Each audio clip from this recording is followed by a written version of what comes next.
এখনকার মেয়েরা ঘোরাফেরা খুব পছন্দ করে, সময় দিবা না আর একটা ছেলের হাত ধরে ঘুরতে যাবে। এরা খুব চালাক হয়ে গেছে, আর অবলা সরলা নাই, কথা কয় না। যে জায়গায় বসায় রাখবেন ওই জায়গায় বসবে, যে জায়গায় ঘুমায় রাখবেন ওই জায়গায় ঘুমাবে, যে জায়গায় দাঁড়ায় রাখবেন ওই জায়গায় দাঁড়া থাকবে। ওই দিন চলে গেছে। এখন একটু নির্বিষ হলে ভাত দিতে পারবে না বলো, বহুত লোক সিরিয়ার দাঁড়িয়ে আছে, একেবারে পুরি হয়নি যে এখন তোমার কাছ থেকে চলে গেলে যার বিয়ে হবে না, খালি ছেড়ে দিয়ে দেখো তোমার সাথে ভালো নায়ক ধরে দেখাবো। কি মশান আছে না? নওগাঁর মহিলারা এগুলো বলেন, এরা খুবই ভালো, সব জান্নাত থেকে পালিয়ে যাচ্ছে। রাগ করেছেন মনে হয়, মন খারাপ করবেন না। মাঝে মাঝে বউ কেনে ঘোরাফেরা করবেন, পর্দা করিয়া, ফরজ পর্দা মাইনা, কথা কন ঠিক কিনা? মাঝে মাঝে বউকে নিয়ে বিনোদন করতে কিন্তু বাধা নাই, হালাল বিনোদন। স্ত্রীকে নিয়ে মাঝে মাঝে পিকনিক স্পটগুলোতে যাবেন, মাঝে মাঝে বিবিকে নিয়ে কক্সবাজার সমুদ্রের সৈকতে দাঁড়ায়া বিবিকে বলবেন, বিবি রে কি সুন্দর সমুদ্রের ঢেউ, পাশে দাঁড়িয়ে আছে আমার সোনা বউ, জানবে না তো কেউ। মাঝে মাঝে বউকে নিয়ে বিনোদন করবেন। বিনোদন বোঝেন তো? হালাল বিনোদন। এখানে সেখানে বউকে নিয়ে ঘুরলে কোনো বাধা নাই, তবে পর্দা করায় না পর্দা ছাড়া, ওইটা বুঝে না। ফরজ পর্দা মাইনে বউকে নিয়ে ঘুরলে কোনো সমস্যা বোঝেন না? না এই যুবক বোঝো না, বইয়ের মন খুশি রাখা লাগবে, মাঝে মাঝে ঘোরাফেরা করবা, না হলে আর এক ছেলের সাথে ঘুরতে যাবে, বোঝে না। তুমি কি চাও তোমার বউ আর একটা ছেলের সাথে ঘুরুক? তাহলে তুমি নিয়ে ঘুরো, ঠিক আছে তো? অকরনা ফি বুয়ুতিকুন্না ওয়ালা তাবাররাজনা তাবাররুজাল জাহিলিয়াতিল উলা। নারীরা তোমরা ঘরের ভিতর অবস্থান করো, খবরদার জাহিলিয়াতের যুগের মেয়েদের মতো নোংরা অশ্লীল পোশাক পরে নিজের দেহকে প্রদর্শন করো না। নারীরা পর্দায় থাকলে নিরাপদে থাকবে, পর্দা নারী সিকিউরিটি দিবে। হিজাব পর্দা হলো প্রত্যেকটা নারীর অহংকার। কোন সম্ভ্রান্ত ভদ্র ফ্যামিলির মেয়ে বোরকা ছাড়া, পর্দা ছাড়া বাইরে যেতে পারে? যে নারীর পোশাক যত উল্টা পাল্টা, চরিত্রে তত গন্ডগোল। তো বউকে একটু পর্দা করে ঘোরাফেরা করানোর কথা বলেছি, পারবেন তো? আমি কি বলেছি হাফ প্যান্ট পরে সমুদ্রে নামে স্বামী স্ত্রী গোসল করেন, তাহলে গুনাহ হবে? বোঝে না, পর্দা করলে গুনাহ হবে না। তাই বলে বোরকা পরে সিনেমা হলে নিয়ে যায় না। ভালো জায়গায় যেখানে ভদ্র লোকেরা যায়, ভদ্র কাজ হয়, অবৈধ কোনো জায়গায় নাই, হারাম কোনো জায়গা না, মনে থাকবে? ঠিক আছে তো? জি, দোয়া করব, দোয়া করলে ভালো হয়। ফেরাউনক শুরু করছে, সাইজ করবেন না, ও যখন বসাছি নামিয়ে দম, কথা কয় না কে? হ্যাঁ, ও সাইজ করে দম, ফাইনাল খেলা খেলে বাড়ি যাব। লিল্লাহি তাকবীর। বাবাজিরা আমার, গভীর মনোযোগ দিয়ে শোনেন যে কথা বলতে চাচ্ছিলাম। এইবার সিন্দুকটা তুইলা ফেরাউনের সামনে যখন নিয়ে যাওয়া হলো, ফেরাউন তখন ডেকে বলে, সিন্দুকটা খোলো তো দেখি। এইবার সিন্দুকটা যখন খোলা হলো, সবাই তাকায় দেখে সিন্দুকের ভিতরে আকাশের পূর্ণিমার চাঁদ উদয় হয়েছে। নবীদেরকে সুন্দর বানিয়েছেন তিনি কে? এইবার বাজান গো আমার, ফেরাউন ডেকে বলে, তরবারি জবাই করে দে মুসা। আসিয়া বলে, থামো, খালি মারা শিখছো, এতগুলো মাল্লা তাও কি শান্তি পাইলা না? স্বামী গো, এই ছেলেটাকে হত্যা করার আগে আমি তোমার কাছে একটা প্রশ্ন করব। এই যে সিন্দুকের কাঠটা দেখা যায়, এমন কাঠ কি তোমার দেশে আছে? এইবার ফেরাউন সিন্দুকের কাঠটা নাই রে সরে বলে, বিবি রে এমন কাঠ আমি কেন, আমার বাপ দাদা 14 পুরুষও কোনোদিন দেখে নাই। আসিয়া বলে, স্বামী গো, এটা ভিন দেশি কারো সন্তান, বাঁচতে বাঁচতে আমার দেশে এসেছে, এই ছেলেটাকে আমি মারতে দেব না, এই ছেলেটাকে আমাদের পালক পুত্র হিসেবে লালন পালন করতে চাই। ফেরাউন টেনশনে পড়ে গেল, কি করা যায়, কি করা যায়? আবার বউ আবদার করেছে, ফেলানো যায় না। অনেক কথা আছে বাজান গো আমার, সংক্ষিপ্ত কথা বলে দেওয়া যায়। কথা আছে, যেখানে বাঘের ভয় সেখানে রাত হয়। আসিয়া সন্তান হিসেবে পালতে চায়। ফেরাউন চিন্তা করে, কি করব, কি করব। অনেক চিন্তা ভাবনা করতে করতে ঠিক আছে আমি রাজি হয়ে গেলাম। অনেক কঠিন স্বামী কিন্তু মাঝে মাঝে বইয়ের কাছে দুর্বল হয়ে যায়, কথা কন ঠিক কি না? এ বাজান গো আমার, এইবার আসিয়ার সামনে যখন রাজি হয়ে গেল, মুসাকে পালক পুত্র হিসেবে লালন পালন করতে চাই। আসিয়া তখন ডেকে বলে, রাজ্যের মধ্যে ঢোল পিটা খবর দাও, ফিরাউনের ছেলে সন্তান যে দুধ পান করাবে মাসে মাসে বেতন দেওয়া হবে। রাজ্যের মধ্যে ঢোল পিটার সংবাদ দেওয়া হলো। হাজার হাজার মহিলারা লাইন দিয়েছে, পয়গম্বরকে কোলের মধ্যে নেয়, স্তন খুলে মুখ লাগায় দেয়। আল্লাহ নবী মুসা আলাইহিস সালাম কোনো মহিলার স্তনে দুধ পান করে না। সমস্ত নারীরা ব্যর্থ হয়ে চলে গেল। আসিয়া টেনশনে পড়ে গেল। ওই যে মুসা নবীর বড় বোন, ঈসা নবীর মায়ের নাম মারিয়ম, আর মুসা নবীর বড় বোনের নামও ছিল মারিয়াম। ডেকে বলে, রানী আসিয়া, আমার কাছে এমন একটা ধাত্রীর খবর আছে, আমার বিশ্বাস এই ছেলে তার দুধ পান করতে পারে। তাই নাকি? বলে হ্যাঁ।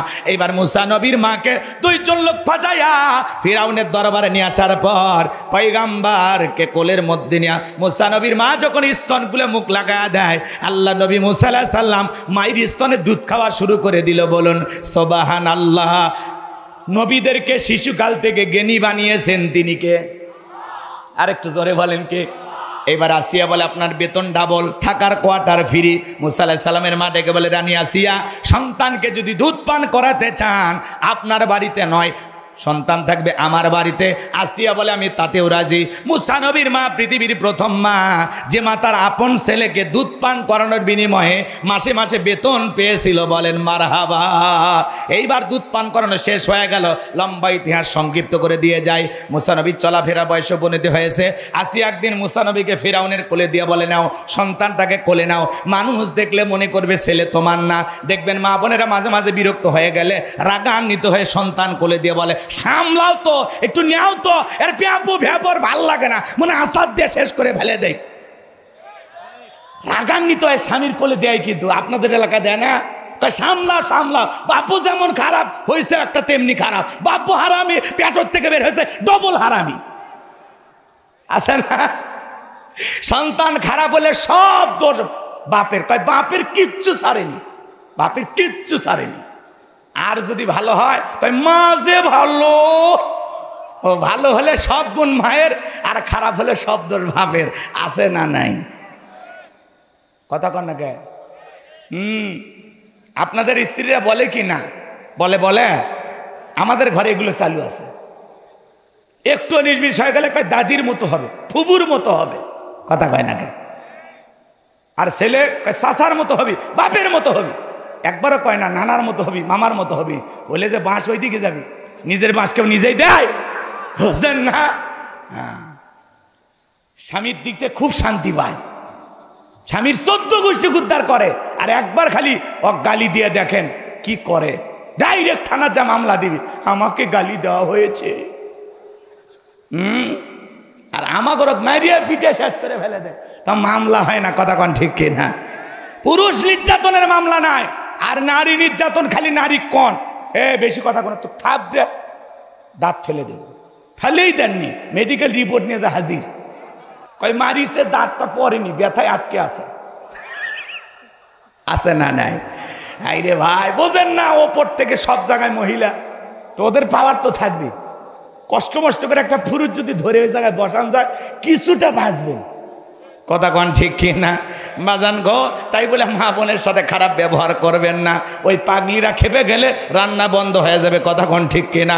ওরা যত জ্বালায় জ্বালাক 3 বেলা রান্না করে খাওয়াচ্ছে, এতেই শান্তি। কথা কন না কে? আর কি করবেন? কিছু হয় ওদেরকে দিয়ে? কিচ্ছু হয় না, মেনে নেওয়া লাগে।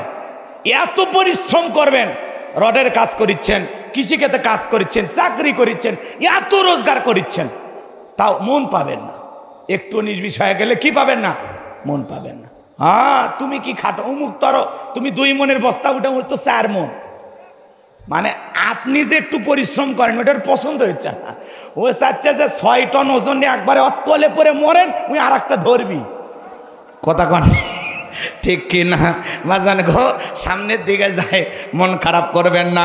মা বোন যারা বসে আছেন, মা একটু অপেক্ষা করেন, আপনাদের জন্য একটু আলোচনা হওয়া দরকার, কারণ বারবার আপনারা এই দেশের সরকার। কথা কন ঠিক কি না? একটু অপেক্ষা করেন মা, যদি সময় পায় আমি গোলাম রব্বানি আপনাদের ওয়াজ করে দেব শুরু, কারণ ঘরে বাহিরে আপনারাই আমাদের নাটের গুরু। কথা কন ঠিক কি না? এইবার চলেন সামনের দিকে যাই বাজান গো আমার। আসিয়া ফিরাউনকে কোলে, আসিয়া এইবার মুসা নবীকে ফিরাউনের কলিতে ভিতরে চলে গেল।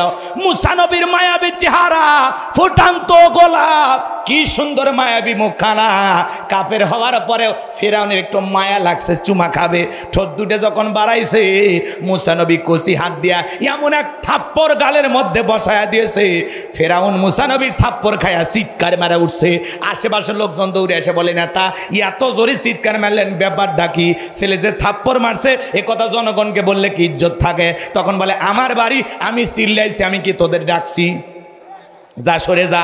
ওদেরকে তাড়িয়ে দেওয়ার পরে আসিয়াকে ডেকে বলে, আসিয়া রে আয় আয় তাড়াতাড়ি আয়। ডেকে বলে, কি হয়েছে? সারের মতো চিল্লাও কা? কই চিল্লাবো না, এর চোখে মুখে যে আগুন দেখছি রে আসিয়া, এ মুসা ছাড়া কেউ না, তরবারি দে পথের শত্রুটা দূর করি।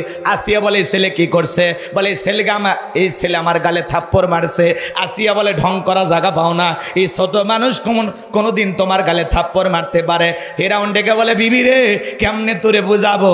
গাল তো তোর ছিল না, গাল ছিল আমার। মজা কি আমি টের পাইছি, এর থাপ্পড়ের ওজন বুঝা দেয়। এই ভবিষ্যতে মুসা হবে, বলেন মারহাবা। আর কথা আছে, আর বলার সময় নাই, সংক্ষিপ্ত কথা। এইবার চলেন ডাইরেক্ট চলে যায়। মুসা নবীর বয়স হয়ে গেল 25 বছর। কয় বছর? 25 বছরের টকবাকা যুবক। তাকায় দেখেন কিপ্তি আর বনি ইসরাইলের মধ্যে লাগছে ঝগড়া। মুসা আলাইহিস সালাম যা বলতেছেন, এ কিপ্তি, ফিরআউনের লোক সব জায়গায় নেতার গরম দেখাস। দেখেন না, একটু 19-20 হয়ে গেল, আমাকে চিনিস? আমি অমুক নেতার আপন খালাতো বোন, তার ছোট মেয়ে বিয়ে করেছি। কি হাইব্রিড পরিচয়! কথা কথা মানুষ খায় ফেলে দেবো, জান চলে যাবি, ঠ্যাং কেটে নেবো। কে রে ভাই, আমরা কি বানের জলে ভেসে আসছি? কথা কন না, বেশি ভাব নেবেন না, বেশি গরম দেখাবেন না। আল্লাহ যদি 3 বার বমি দেয় আর পিছনের দরজা একবার ঢিল করে দেয়, দাঁড়ায় থাকতে পারবেন না। নওগাঁ সদর হাসপাতালে ভর্তি হওয়া লাগবে। বউ দেখতে গেছে স্বামী, সেলিমের বাপ, তোমার শরীরের অবস্থা এখন কি? কয় আম্মু তুমি দোয়া করো। বড় ছেলে দেখতে গেছে, আব্বা শরীরের কি অবস্থা? কয় ভাই তোমাকে চিনতে পারলাম না। তা আল্লাহ যদি বেকায়দায় ফেলে, বউ বাচ্চা করছে না, টাইম দিবি না। কথা কোন ঠিক না? গরম দেখাবেন না। কিসের গরম দেখান আপনি? কত গরম এলাকা আল্লাহ সাইজ করছে, কিসের গরম দেখান আপনি? কিসের? বাপরে, তার গরম এলাকা থাকা যায় না। কষ্ট পাচ্ছেন আপনারা? সামনের দিকে যায় বাজান গো আমার। মুসা আলাইহিস সালাম ডেকে বলে, কিপ্তি ফিরআউনের লোক, সব জায়গায় নেতার গরম দেখাস। নিঃসম্প্রদায়ের লোকের পক্ষ নিয়া মুসা আলাইহিস সালাম কিপ্তিকে মারলেন একটা ঘুষি। এক ঘুষিতে কিপ্তি দুনিয়ার থেকে ডিলেট। ইন্না লিল্লাহি ওয়া ইন্না ইলাইহি রাজিউন, জায়গাতে মরে পড়ে আছে। ফিরআউনের দরবারে হয়ে গেল মুসা নবীর বিরুদ্ধে মার্ডারের মামলা। আল্লাহ ডেকে বলে, মুসা রে আর মিশরে থাকা যাবে না, এইবার মাদাইনের দিকে রওনা করো। আল্লাহর পয়গম্বর আল্লাহর ওয়ার্ডার পাইয়া মাদাইনের দিকে রওনা করলেন। ওখানে যায়া পানি খাওয়ানোর একটা ঘটনা আছে, আপনারা সবাই ওয়াজে শুনেছেন, বিভিন্ন জায়গায় শুনেছেন, আমি আর ওই কথা বলবো না। শুআয়ব আলাইহিস সালামের 2টা মেয়ের সাথে পরিচয় হয়ে গেল। ওই 2টা মেয়ের সাথে শুআয়ব আলাইহিস সালামের বাড়িতে গেলেন। যাই বলে, বাবা আমাদের বাড়িতে একটা রাখাল দরকার, কাজের মানুষ দরকার। আমরা 2 জন মেয়ে মানুষ ওখানে পানি খাওয়াইতে যাই, অনেক ঘটনা ঘটে। বাবা গো, একটা ছেলেকে পাওয়া গেছে, এই ছেলেটাকে রাখাল হিসেবে আমাদের বাড়িতে রাখতে চাই। এই ছেলেটা অনেক ভালো, অনেক ব্যবহার ভালো, ছেলেটা অনেক লাজুক। আমরা 2টা বোন কয়েকটা ঘন্টা কাটা দিলাম, একটা বারের জন্য আমাদের চেহারার দিকে তাকাই না। নবীরা লাজুক না হইয়া কি পারে? বলেন মারহাবা। প্রশংসা করলেন, ছেলেটা অনেক ভদ্র, অনেক লাজুক, একবারও আমাদের 2 বোনের চেহারার দিকে তাকাইনি। সুবহানাল্লাহ। আর আমরা কালো হোক ফর্সা হোক, মহিলা রাস্তা দিয়ে গেলে দেখে আর চেহারা খালা বলে, ইস কি দেখলাম, চোখটাই গেল। আছে না আফসোস? দেখা যায় কুল্লিল মুমিনিনা ইয়াগুদ্দুনা মিন আবসারিহিম, মুমিন পুরুষের দৃষ্টি থাকবে নিচের দিকে। কথা বোঝা গেল? চোখকে কন্ট্রোল করেন, চোখকে নিম্নগামী করে পথ চলবেন, আল্লাহ কবুল করেন। জোরে বলেন আমিন। লম্বা করব না। শুআয়ব আলাইহিস সালামের বাড়িতে 8 থেকে 10 বছর রাখাল হিসেবে থাকলেন। পয়গম্বরের সাথে তার বড় মেয়ে সফুরার বিবাহের ব্যবস্থা করে দিলেন, চলে গেলেন। এখানে আরো কিছু ঘটনা আছে, আমি সংক্ষিপ্ত করে দিয়ে গেলাম। আমার বাবাজিরা, আল্লাহর পয়গম্বর মুসা আলাইহিস সালামকে আমার আল্লাহ পাক নবুয়ত দান করে জিজ্ঞাসা করলেন, ওয়ামা তিলকা বিয়ামিনিকা ইয়া মুসা। আমার আল্লাহ ডেকে বলে, মুসা রে তোমার ডান হাতে ওইটা কি? আল্লাহর পয়গম্বর জবাব দিয়ে বলেন ক্বালা হিয়া আসায়া আতাওয়াক্কাউ আলাইহা ওয়া আহুশু বিহা আলা গনামি ওয়া লিয়া ফিহা মাআরিব উখরা। আল্লাহকে ডেকে বলেন আল্লাহ আমার হাতে এটা লাঠি, এটার উপরে ফট দিয়া চলে, ছাগলের জন্য বাদাবাড়ি ইত্যাদি ইত্যাদি অনেক অনেক কাজ করি। আমার আল্লাহ ডেকে বলে মুসা প্রশ্ন করলাম একটা, জবাব দেওয়া যাবে একটা। মুসা নবী কথা বলে কার সাথে? আল্লাহর সাথে কথা বলতে মজা আছে না নাই? মানে তো ভাইরা আমার ভূমিকায় লম্বা কথা নয়, সরাসরি মূল আলোচনায় প্রবেশ করতে চাই। তারপরে দু একটি কথা না বললে নয়। আমরা যত জায়গায় কোরআনের কথা বলতে যাই বলে হুজুর সাবধানে আলোচনা করবেন, ভুলে যাবেন না এলাকা কার। ওদের কথার সাইজ শুনে মনে হয় এলাকা ওদের বাবার।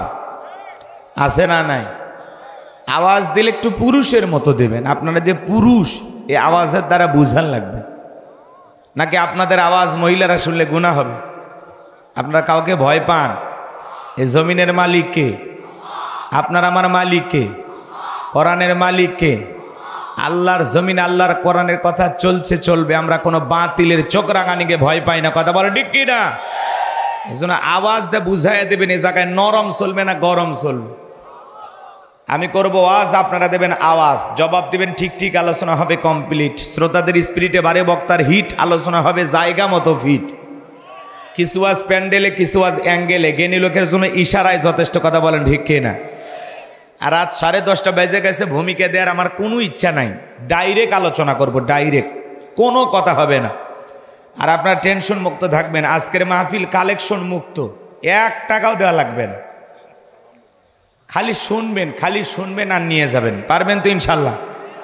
আজ মুকুল চেয়ারম্যান আপনারা চেনেন তো, ওনারা সহ যুবকেরা সহ অক্লান্ত পরিশ্রম করে আজকের মাহফিল সাজাইছেন এবং আমাকে বলেছে হুজুর শুধু বয়ান করবেন। আজকে আমি আমার এই দাওয়াত নিয়েছি। আপনারা জানেন উত্তরবঙ্গের সুনামধন একটি দ্বীনি প্রতিষ্ঠান জামিল মাদ্রাসা, তার সিনিয়র মুহাদ্দিস, আমার মাথার তাজ, আমার প্রিয় মানুষ হযরত মাওলানা শহীদুল ইসলাম ভুট্টো হুজুর, ওনার দাওয়াত এই জন্য আমি আসছি। উনি আমাকে বলেছেন বাবা আমার এলাকা তুমি যাও একটু আলোচনা করে আসো। ভুট্টো হুজুর অসুস্থ, তার জন্য আপনারা দিল থেকে দোয়া করবেন আল্লাহ পাক যেন তাকে শেফায়ে কামেল আজেলা দান করেন। জোরে বলুন আমিন। নাম শুনছেন তো নাকি বলেন? এলাকার কম বেশি সবাই ওনাকে চেনে। অত্যন্ত একজন বিনয়ী এবং মিশুক এবং মিষ্টি ব্যবহারের মানুষ। দেশ বরণ্য বড় বড় আলেমদের সাথে তার গভীর সম্পর্ক। তো আমার প্রিয় ওস্তাদের জন্য আপনারা দোয়া করবেন আল্লাহ পাক যেন হুজুরকে তাড়াতাড়ি সুস্থতার নিয়ামত দিয়ে ধন্য করেন। জোরে বলেন আমিন। বেশ কয়েক মাস ধরে উনি অসুস্থ, দোয়া করবেন। মাঝে মাঝে আমার মাদ্রাসায় উনি যায়, উনি আমার মুরব্বী, খুব ভালোভাবে আমাকে বলেছেন যে আমার এলাকার মানুষ অনেক ভালো, তুমি যাও কথা বলে শান্তি পাবা। তা আপনাদের অনেক সুনাম উনি করেছেন। এখন বৃক্ষ তোমার ফলে পরিচয়। এখন তো আমি আসছি, উপস্থিত হয়েছি, দেখি এলাকার মানুষ কতটা ভালো। তো যাই হোক, আশা করি হুজুর যেহেতু এলাকার, অবশ্যই হুজুরের এলাকার মানুষও ভালো হবে, এটুকু আশা করতে পারি তো নাকি বলে? তা আপাতত কোনো কিছু চাওয়া নাই। কর্তৃপক্ষের ভাইদের একটা অনুরোধ, ওই যে আদম ভাই যিনি প্রচুর খাটাখাটি করতেছেন, উনি আমাকে বলেছেন হুজুর 2টা ঘন্টা ওয়াজ করবেন, কোনো দাবি নেই আপনার কাছে, খালি 2 ঘন্টা আলোচনা করবেন। আমার এরকম একটা নিয়ত আছে।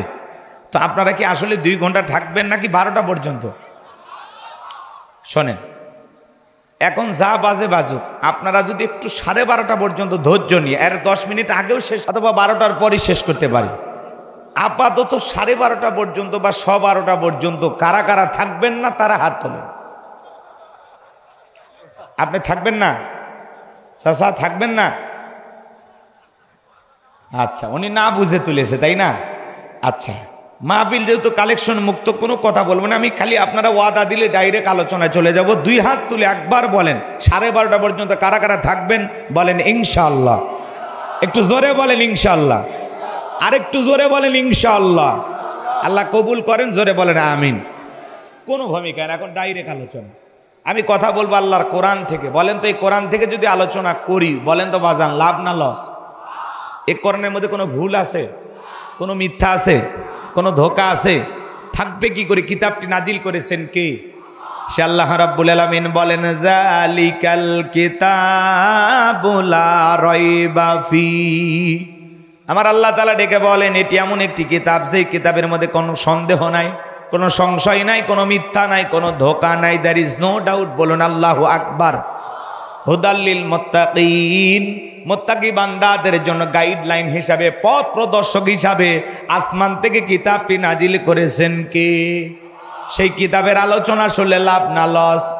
লাভটা কি আমার আল্লাহ জানায় দিলেন, ওয়া ইযা কুরিয়াল কুরআনু ফাসতামিউ লাহু ওয়া আনসিতু লাআল্লাকুম তুরহামুন। সূরা আরাফ আয়াত নাম্বার 204। আমার আল্লাহ রাব্বুল আলামিন জানায়া দিলেন তোমাদের সামনে যখন কোরআন পাঠ করা হয়, কোরআনের আলোচনা করা হয়, চুপ করে কান লাগিয়ে মনোযোগ সহকারে কোরআনের কথাগুলো শ্রবণ করো। যারা চুপচাপ কোরআনুল কারীমের কথাগুলো শ্রবণ করবে, আমার আল্লাহ রাব্বুল আলামিন আসমান থেকে তাদের উপরে আল্লাহর রহমত বৃষ্টির মতো নাজিল করবেন। বলুন সুবহানাল্লাহ। দুইটা মাইক হয় ওইদিকে ঘুরিয়ে দেন, আমার দিকে দেন না, কারণ আমার আওয়াজ পিছন থেকে দিলে ভাল লাগবে। দিলে একটু বাড়ি খাচ্ছে, মানে ডবল বক্তা। আমার কথা বলার আগে ওই কথাটা ওই জায়গায় চলে যাচ্ছে, এলোমেলো হবে। আমি কথা বলে শান্তি পাবো। পিছন থেকে দেন। এই যে ভাই, একবার পিছন থেকে কান বরাবর ডিক্রোটা, হ্যাঁ গাছে দেন, পেছনে গাছে দেন। ওই মাইকগুলো ঘুরে দেন। আমি তো অনেকক্ষণ বলছি, আপনি তো কিছুই করছেন না, চুপচাপ বসেই আছেন।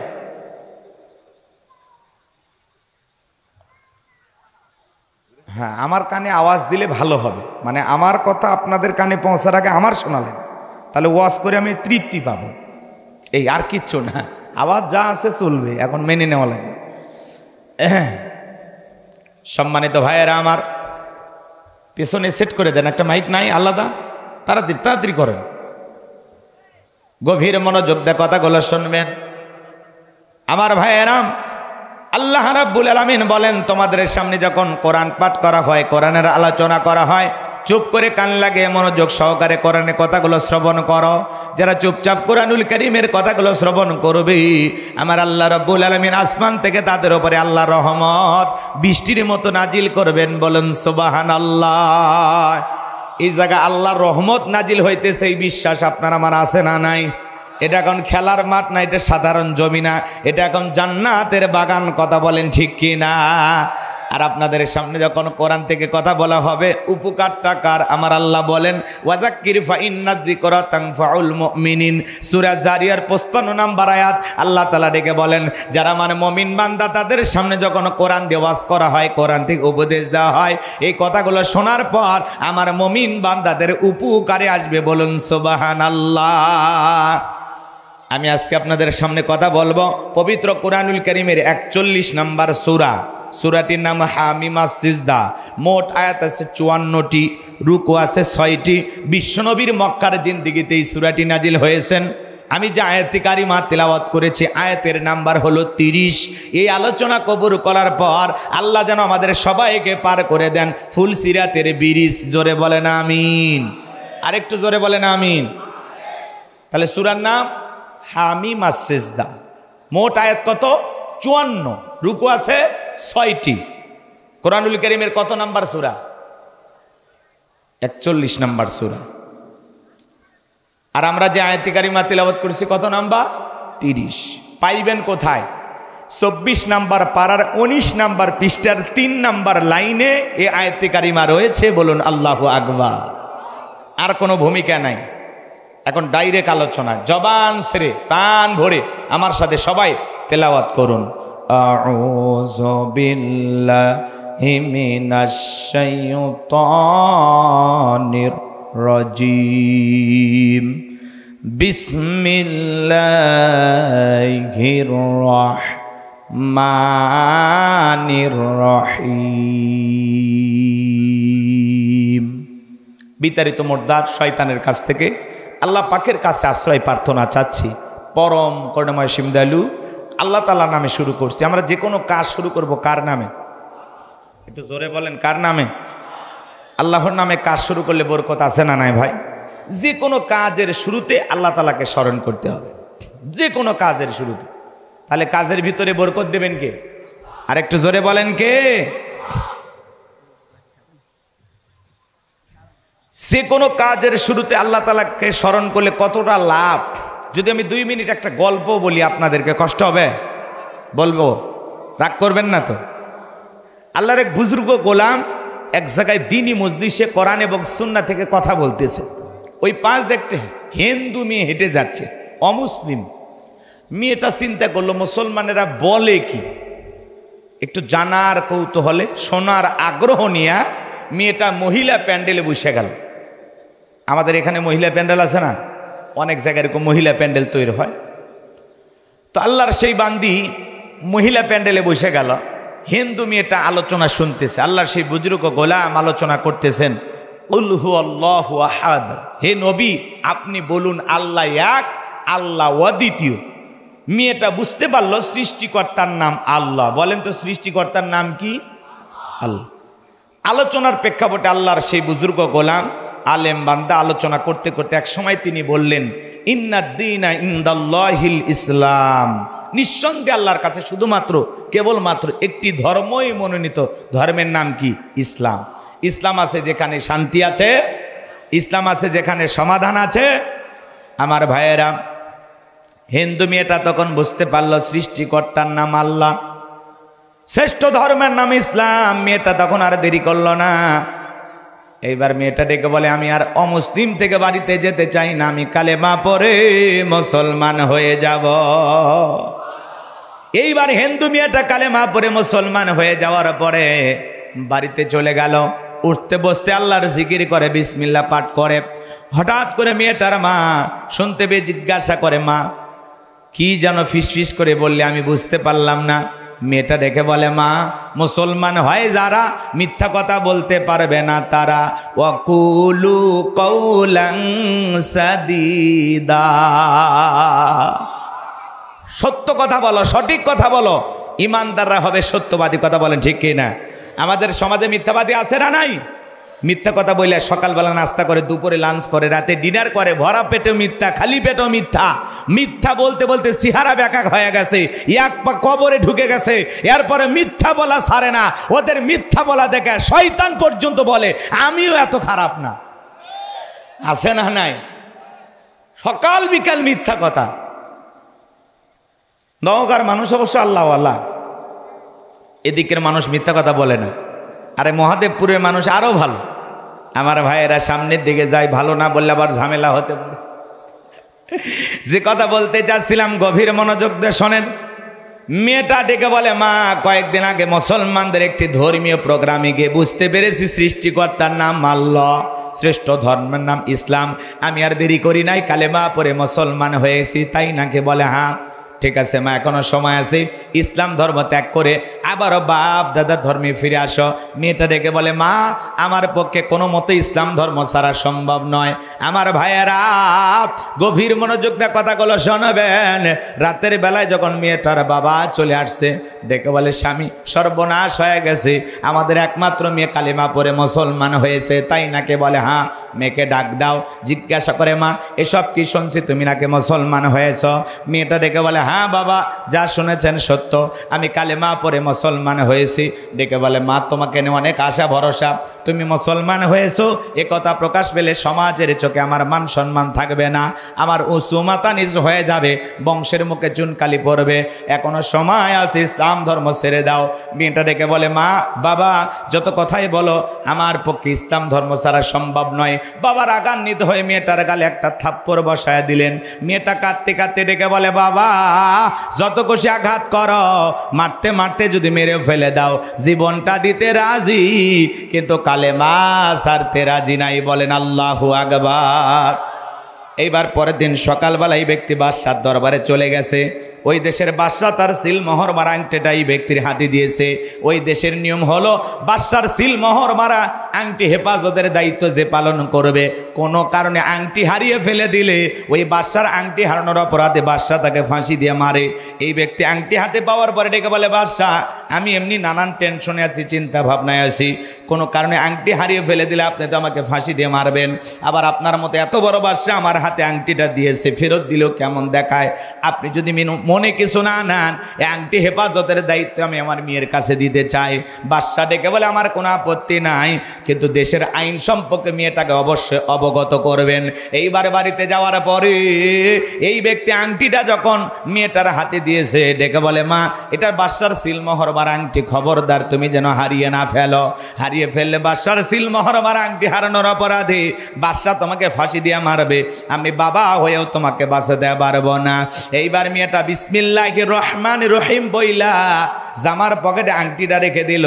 বাবা কৌশলে রাতের বেলা মেয়ে যখন ঘুমের মধ্যে চলে গেছে, জামার পকেট থেকে আংটিটা চুরি করে নিয়ে যায়, বাড়ির পাশে নদী ছিল, নদীর ভিতরে ছুঁড়ে মারছে, আর মনে মনে ভাবতেছে, মেয়ে রে এইবার বাদশার সিলমোহর মারা আংটিটা নদীর ভিতরে ফেলাইয়া দিলাম, তুমি বাদশার সিলমোহর মারা আংটি হারানোর অপরাধে বাদশা তোমাকে ফাঁসি দিয়ে মারবে, তুমি মুসলমান হয়েছো এ কথা প্রকাশও পেল না, সমাজের মানুষের চোখে আমাকে ছোট হতে হলো না, বাবা হয়ে আপন মেয়ের বিরুদ্ধে এই গভীর ষড়যন্ত্র করলেন, কারণ একটাই, বাবা বেঈমান, মেয়েটা হলো ইমানদার।